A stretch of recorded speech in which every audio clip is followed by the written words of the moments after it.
प्रिय विद्यार्थियों, आज हम बीए पार्ट सेकंड के पेपर फर्स्ट के टॉपिक स्विट्ज़रलैंड के संविधान के अंतर्गत स्विट्ज़रलैंड में प्रत्यक्ष लोकतंत्र का अध्ययन करेंगे। मैं doctor Suchita Verma, assistant professor political science.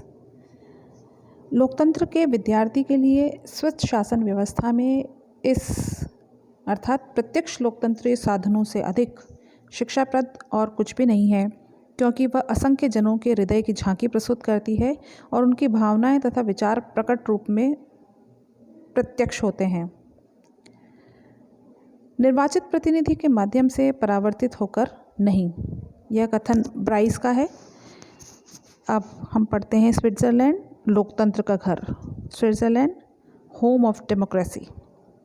लोकतंत्र की सर्वप्रमुख परिभाषा के अनुसार इसे जनता द्वारा और जनता के लिए शासन कहा जाता है। मूलतः इसका आशय यह है कि स्वयं जनता के द्वारा प्रत्यक्ष रूप से शासन की शक्ति का प्रयोग किया जाना चाहिए। यह प्रत्यक्ष लोकतंत्र है तथा प्राचीन काल में यूनान नगर राज्यों, भारत के वज्जी संघ में प्रत्यक्ष लोकतंत्रात्मक शासन प्रचलित था, लेकिन कालांतर में राज्यों की जनसंख्या बढ़ जाने और बड़े आकार वाले राज्यों की स्थापना होने के कारण प्रत्यक्ष लोकतंत्र को अव्यावहारिक पाया गया और इसके स्थान पर विश्व के अधिकांश राज्यों ने अप्रत्यक्ष या प्रतिनिध्यात्मक लोकतंत्र को अपना लिया। परंतु वर्तमान समय में स्विट्ज़रलैंड के एक पूर्ण कैंटन और 4 अर्ध कैंटनों में प्रत्यक्ष लोकतंत्रीय शासन प्रचलित है।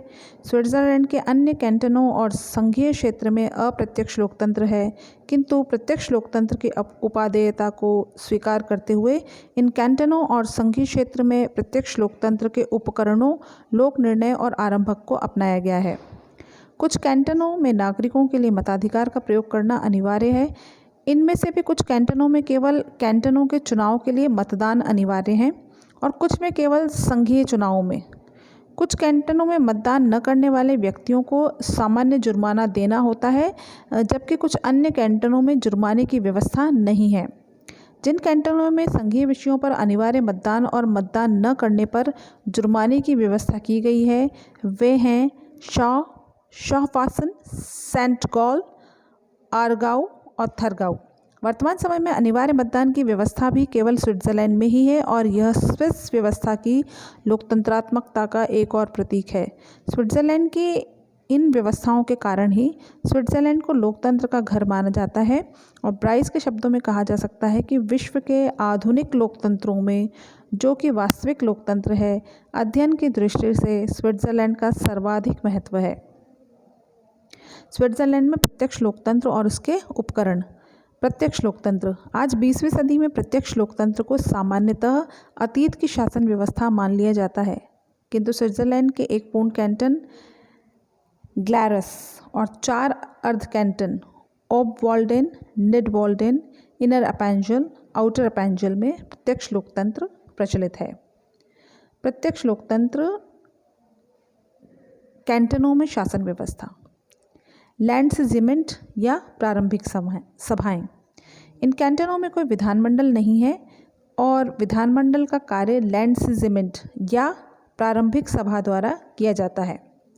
इन कैंटनों में नागरिकों की वर्ष में एक बार या आवश्यकता अनुसार इससे अधिक बार भी प्रारंभिक सभाएं होती हैं, जिनमें 20 वर्ष या इससे अधिक आयु वाले प्रत्येक स्त्री पुरुष को वाद विवाद में भाग लेने और मत देने का अधिकार होता है।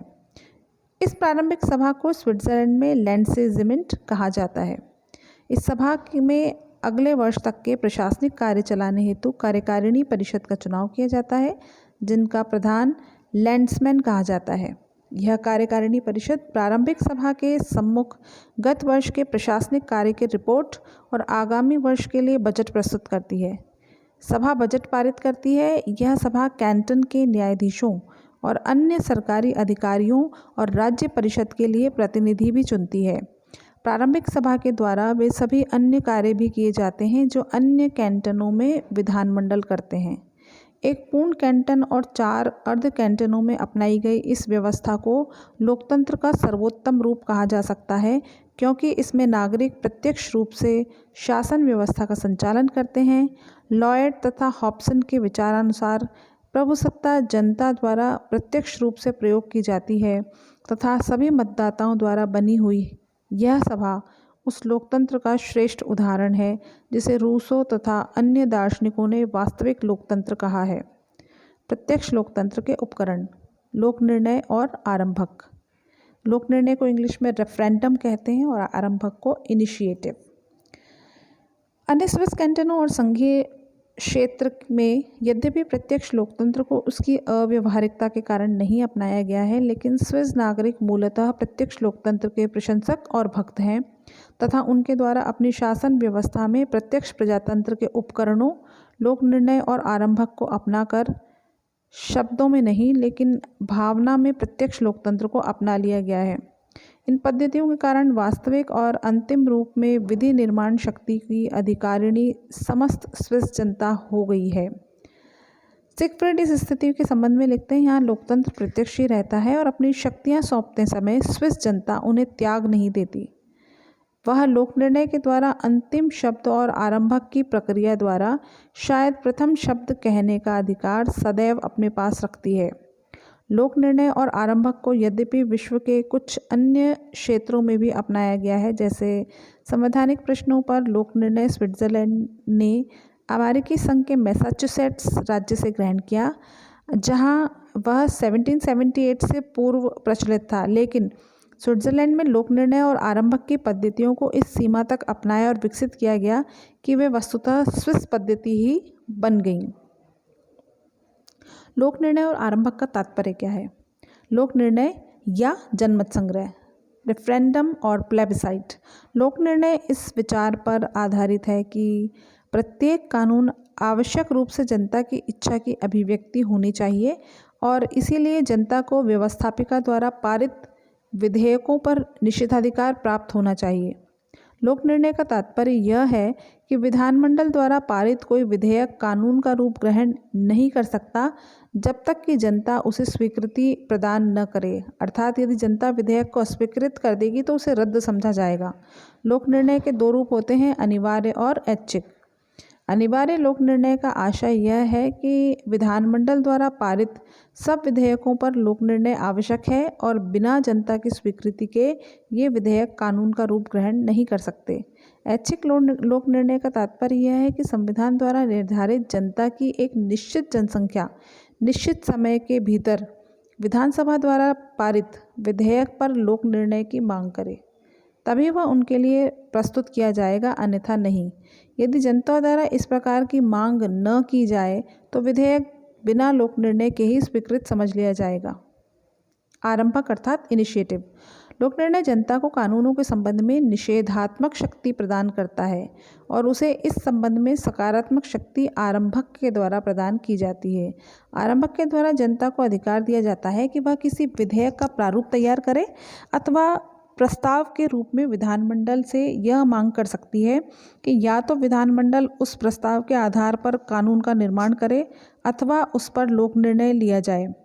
आरंभक दो प्रकार के होते हैं, सविन्यासित आरंभक और अविन्यासित आरंभक।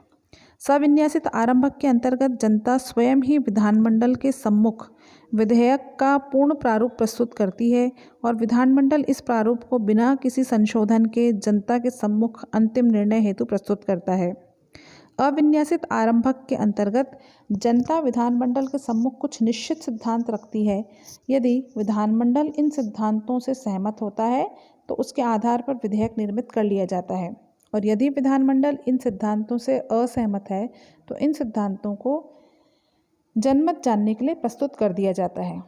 लोक निर्णय में जनता द्वारा इन सिद्धांतों को स्वीकृत कर लिए जाने पर विधानमंडल उनके आधार पर विधेयकों का प्रारूप तैयार करता है और इस विधेयक पर पुनः लोक निर्णय लिया जाता है।